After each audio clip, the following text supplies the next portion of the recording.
ఎవరు వచ్చిండ్రు నిన్న? మరి ఎవరు వచ్చిండ్రు?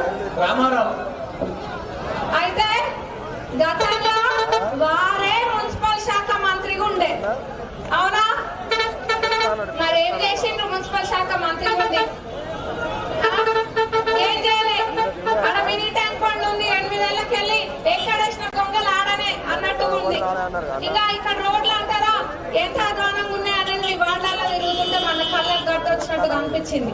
అభివృద్ధి అనేది చేయాల్సింది ఎంత ఉంది, అంతా మేమే ఉద్ధరించేసినాం, మేమే చేసినాం. అసలు ఇంకా లేకపోతే అసలు ఇక్కడ అభివృద్ధి లేదు, రోడే లేదు, ఇల్లే లేదు, ఇల్లు కూడా మేమే కట్టించినాం, తిండి కూడా లేదు జనాలకు అన్నట్టుగా చెప్తారు ముచ్చట. మరి గతంలో కాంగ్రెస్ ప్రభుత్వం అధికారంలో ఉన్నప్పుడే ఇక్కడ ఏవైతే స్ట్రీట్ లైట్లు ఉన్నాయి ఇవన్నీ కూడా పెట్టియడం జరిగింది. దాన్ని ఇంకొంచెం ఏమైనా అభివృద్ధి చేస్తుండొచ్చు.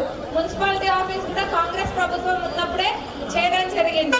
మరి వీళ్ళు చెప్తున్నారు అన్నిటికన్నా ముఖ్యంగా మా గౌరవ ముఖ్యమంత్రి గారిని మాట్లాడిన మాటల్ని మేమందరం కాంగ్రెస్ కుటుంబ సభ్యులందరం కూడా తీవ్రంగా ఖండిస్తున్నాం. అది మాట్లాడే పద్ధతేనా? ఒక రెస్పెక్టెడ్ పొజిషన్ లో ఉన్న వ్యక్తిని పట్టుకొని ఎన్ని మాటలు అంటే అన్ని మాటలు అన్నారు. ఏ మాటలు అంటే అది చెప్పాలని కూడా అనిపించట్లేదు. అది మా సంస్కారం కాదు, వారి విజ్ఞతకే వదిలేస్తున్నాము. మరి అప్పుడు ఏం చేయలేని వాళ్ళంట ఇప్పుడు వచ్చి చేస్తారంట. మా ముఖ్యమంత్రి గారి పైన ఎందుకంత కుళ్ళు మీకు? ఏడిపోయి ఎప్పుడు చూసినా ఏడిపోయి, కానీ మీలాంటి వాళ్ళు ఎంత ఏడుస్తే అంత మంచిది. మా ముఖ్యమంత్రి గారు ఇంకా ఇంకా ఇంకా పైకి వెళ్తా ఉంటారు. మీ ఏడుపులు ఏం తాకవు, అదొక్కటి గుర్తుంచుకోండి. పిల్లి శాపన